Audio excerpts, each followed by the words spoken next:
36. Actually, it's Cool Nerd TV here.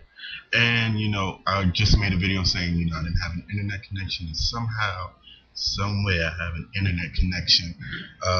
So I'm still in someone's Wi-Fi. So thank you for whoever I'm still on Wi-Fi from at the moment. Until, my house and all that is repairs and all that is good. So let me just, I'm sorry, but there's not going to be a wrestling news thing today, because I know by the time I finish recording and editing, this connection is going to give out somehow, and I'm going to be super pissed if it does that in mid-upload. So I might as well just give y'all a direct webcam video and see how well this goes. But yeah, so let's just get into it real quick. Let's just talk about NXT. I watched it on my phone before I got the internet connection, and that show was really, really good. The show really shocked me. It was like the first time we see two girls in one cup. Something nice is gonna happen, but it's lesbians at the beginning, so it starts off awesome, but we just hope it doesn't end with shit. Maybe that wasn't the greatest comparison NXT two girls one cup, but this is my show and I say what I want. The show showcased basically almost all the rookies besides I think like three, which I really didn't mind.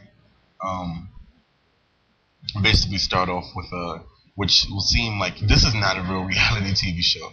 So I think this is where the WWE got all its fans thinking they were going to give us a real reality TV show in terms of like Tough Enough, and it's really just like a scripted EC, like it's basically ECW but without the letters. Now it's NXT, and it's more basically around the wrestlers than around the full facade of wrestling. But it's a pretty cool show.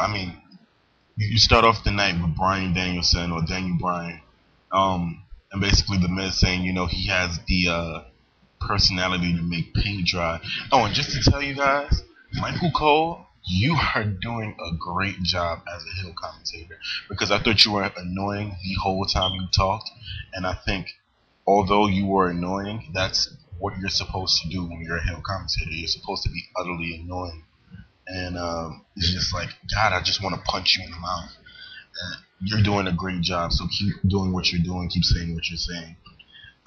You did fuck up one name. You said Michael Slater when it's Heath Slater, so yeah. But you basically start off with Bryan Danielson and The Miz. They're talking.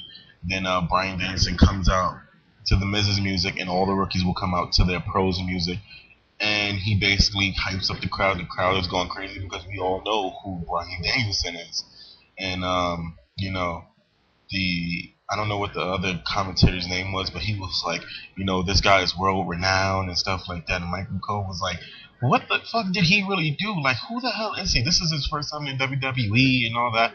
And even Matt Striker backstage, which I would thought was like a real crazy thing, because I was like, I don't think that they should have, if someone like Matt Striker. That's what makes wrestlers great too.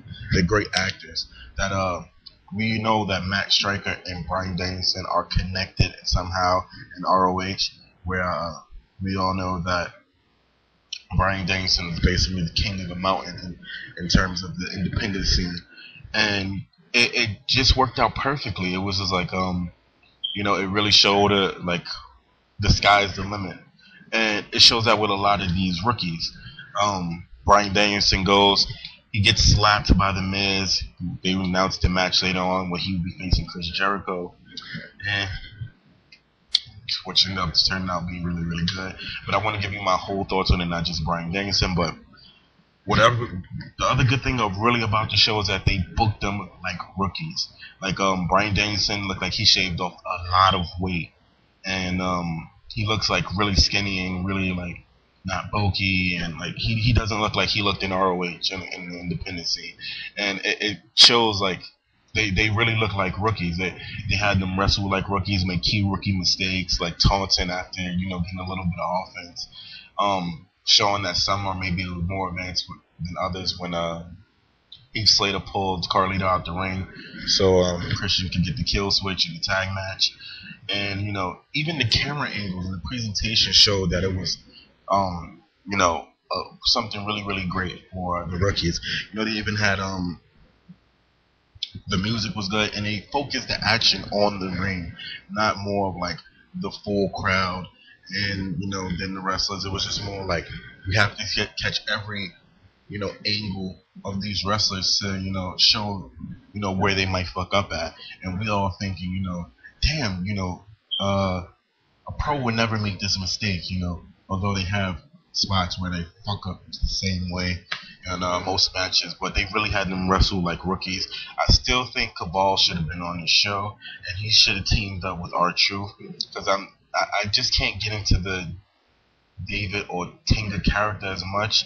I mean, that finisher was crap. That finish was crap. But I think this all leads to a grand storyline. And when this show breaks out and, everyone finally made it out of, the next generation or whatever, it should sound so much like Star Trek.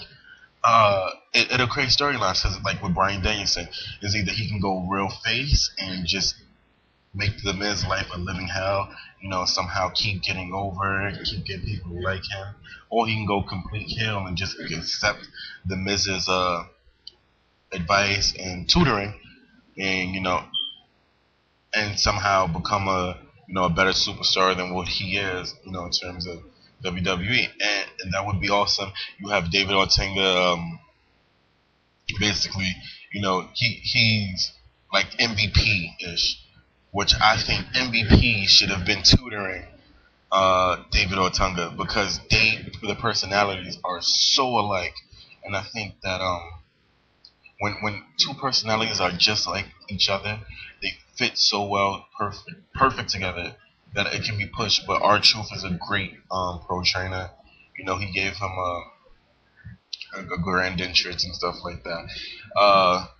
The guy that's with CM Punk, they just left him after he lost the match to David Ortega. So there's either two ways he can go. He can go straight edge, or somehow he can just fight the straight edge society, and somehow later on, after they build him up with this show and build him up on SmackDown with this show,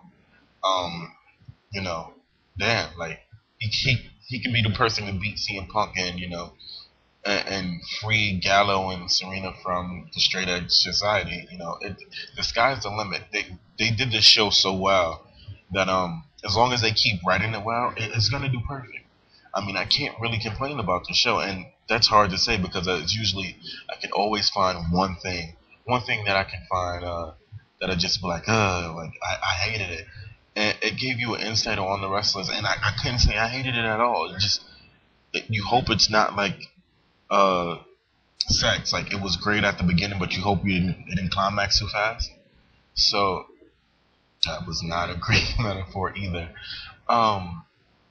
I just hope that the WWE can write this story as well and further push all these superstars, because they're only writing for 16 guys, really 8 guys, but you need to have the pros there to push the superstars, make them more likable. So that's pretty much the video. Rate, comment, subscribe. I'm sorry that you guys didn't get the weekly funny video, but trust me, I will be bringing the funny in the next video. I will have my internet back up and everything. Be running cool. So I'm out. Peace. Rate, comment, subscribe. I'm Cool Nerd TV, and I just made you a bit smarter. Won yourselves.